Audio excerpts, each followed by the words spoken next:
प्रयागराज की धरती पर महाकुंभ का आयोजन होने जा रहा है। ऐसे में साधु संत धर्म संसद का आयोजन करेंगे और सनातन बोर्ड की मांग उठाएंगे।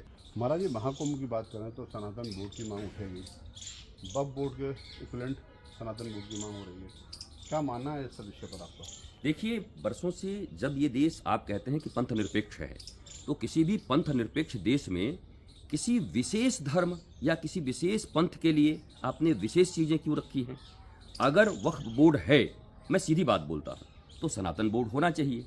और मैं तो इस बात की मांग करता हूँ कि सबसे बढ़िया तो है कि भारत के संविधान के तहत प्रीएम्बल में जो कुछ लिखा हुआ है, आप यूसीसी लागू करें, आप समान नागरिक संहिता कानून लागू करें, किसी को कोई विशेष कुछ मत दें, लेकिन सबके लिए एक कानून तो दीजिए। आपने एक के लिए कुछ और दे दिया, एक के लिए कुछ और दे दिया, तो ये तो विषमता है। संविधान कहाँ है? संविधान बराबर का विधान कहाँ है? हम दोनों के लिए, हम दोनों के लिए अलग अलग विधान हैं।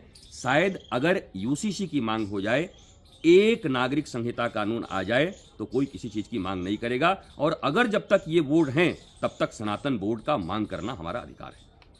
महाराज जी, अगर हम बात करें तो मुख्यमंत्री अखिलेश यादव, जो पूर्व मुख्यमंत्री हैं अखिलेश यादव, उन्होंने एक बयान दिया है। उनका कहना है कि कलयुग की शुरुआत वहाँ से हुई जहाँ भगवान श्री कृष्ण ने अंतिम सांस ली। किस नज़र से देखते हैं उनके इस बयान को? देखिए, अखिलेश यादव जी भी इस भारत के नागरिक हैं, उत्तर प्रदेश के पूर्व मुख्यमंत्री हैं। वो अपना कुछ बयान देते हैं, उस बयान के ऊपर में ज़्यादा अच्छा ये होगा कि कलयुग के लिए तो पुराणों में, शास्त्रों में जो कुछ लिखा हुआ है, ये पुराणविदों का काम है, शास्त्रविदों का काम है। तो अखिलेश जी ने जो बयान दिया है, इस बात का जवाब विद्वान लोग देंगे, उनको उत्तर देंगे। उन्होंने अपनी एक मंशा प्रकट की है। हमारे यहाँ नाना मुनि नाना मत है, हम किसी एक मत पर नहीं चलते हैं। तब भी हमारे यहाँ वशिष्ठ हैं, विश्वामित्र हैं, ऋभु हैं, चैवन्य हैं, गालव हैं, अंगिरा हैं, कितने ऋषि हैं।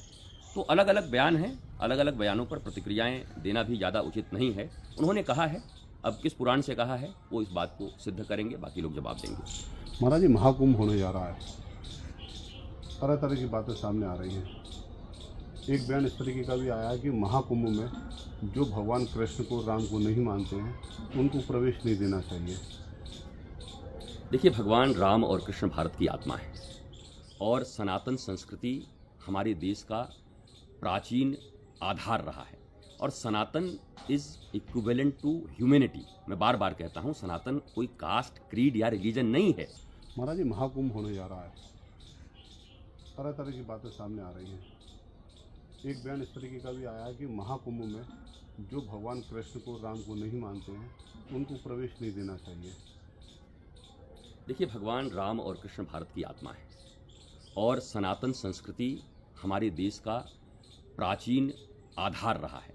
और सनातन इज इक्विवेलेंट टू ह्यूमैनिटी। मैं बार बार कहता हूँ, सनातन कोई कास्ट, क्रीड या रिलीजन नहीं है।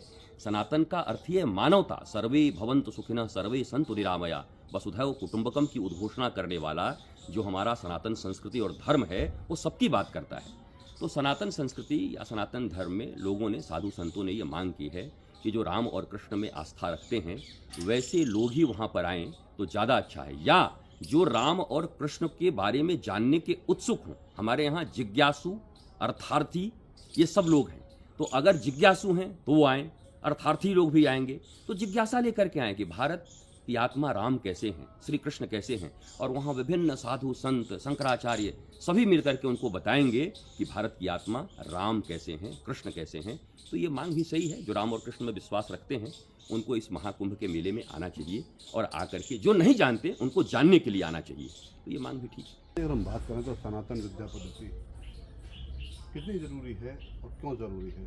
सनातन विद्या पद्धति आधुनिक विज्ञान और आधुनिक विज्ञान के साथ साथ हमारे प्राचीन ज्ञान का संगम है। जैसे आज संगम के तट पर महाकुंभ हो रहा है, इतना भव्य और दिव्य हो रहा है।